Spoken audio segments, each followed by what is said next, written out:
There were dozens of dresses, some brand new, some custom, some designed just for her.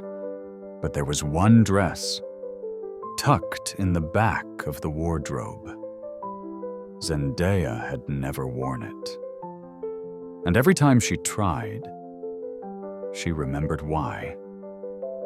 It was the night before the Met Gala. Her team was texting non-stop.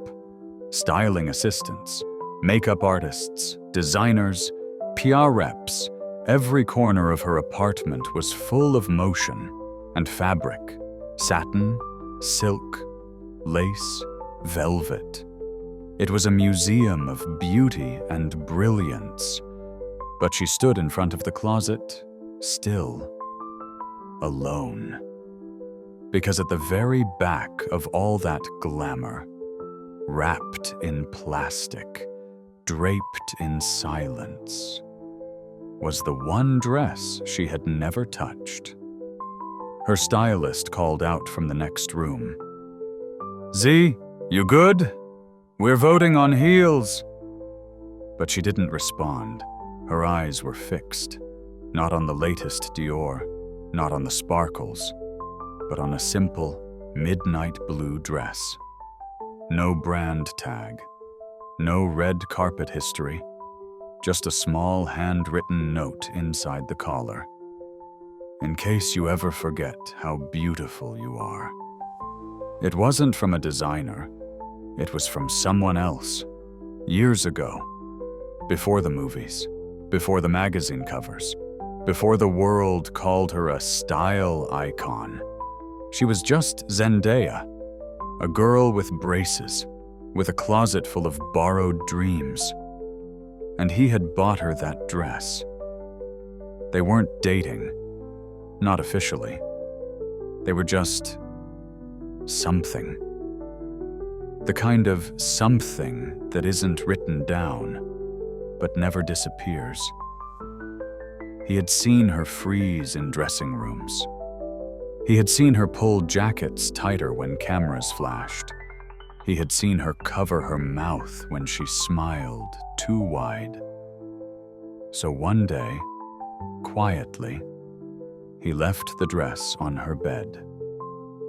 No fanfare, no receipt, just that note. She never wore it. Not because she didn't like it, because it made her feel something she didn't know how to explain. Seen, soft, and exposed. After he left her life, not with a fight, not with a bang, just quietly. She kept the dress, but never touched it. Now, all these years later, standing in front of it again, she reached out, unzipped the plastic, felt the fabric between her fingers. Her team was still calling. Laughter echoed from the living room. But here, in the silence, she remembered every word he'd said in passing. Every time he looked at her like she was the only one not performing. She slipped it off the hanger, held it against her, and for a brief moment, she was 19 again, in a small apartment, before the flashing lights, before she knew what it meant to be an image. She sat on the edge of the bed, dress in her hands. She didn't cry, not because she didn't want to, but because some memories are too soft for tears.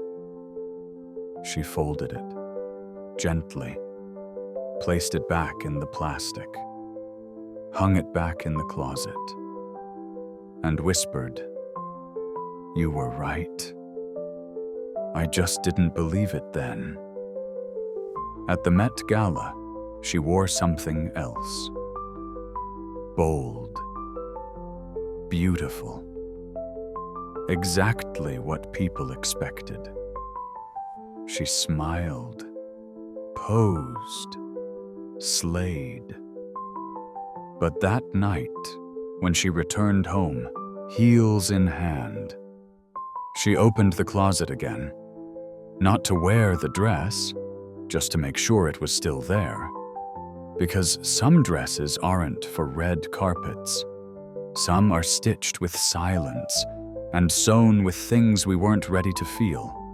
And sometimes the thing that fits us best is the one thing we never wore.